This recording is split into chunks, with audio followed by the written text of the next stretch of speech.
চিনিতে বা পরের মেলে থাকে।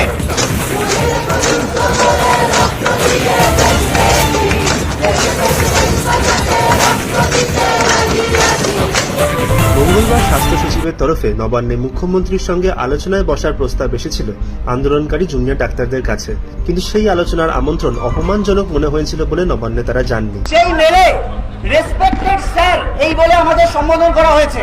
খুব স্পষ্ট বলছি, আমরা শুধু স্যাররা এই আন্দোলনে নেই, ম্যাডামরাও এই আন্দোলনে আছে। যদি এই সম্বোধন করতে হয় তাহলে স্যার ম্যাডাম দুটোই যেন পরের চিনিতে বা পরের মেলে থাকে। অপেক্ষায় থেকে থেকে শেষ পর্যন্ত নবান্ন ছেড়ে বেরিয়ে যান মুখ্যমন্ত্রী মমতা বন্দ্যোপাধ্যায়।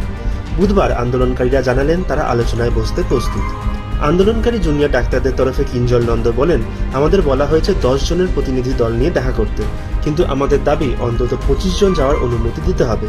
একই সঙ্গে তিনি আরো জানান, আলোচনায় বসলেই যে অবস্থান তুলে নেওয়া হবে তা নয়, দাবি পূরণের জন্য সরকার কি পদক্ষেপ করছে তা দেখার পরেই পরবর্তী সিদ্ধান্ত নেওয়া হবে। মঙ্গলবার বিকেল 5টার মধ্যে আন্দোলনকারী জুনিয়র ডাক্তারদের কাজে ফিরতে বলেছিল সুপ্রিম কোর্ট, তবে সেই ডেডলাইন পার হয়ে গিয়েছে। জুনিয়র ডাক্তাররা কয়েক দফা দাবি নিয়ে সল্টলেক স্বাস্থ্য ভবনের সামনে অনির্দিষ্টকালীন অবস্থান বিক্ষোভ শুরু করেছেন। স্বাস্থ্য ভবনের সামনে কড়া পুলিশি প্রহরার বন্দোবস্ত করা হয়েছে।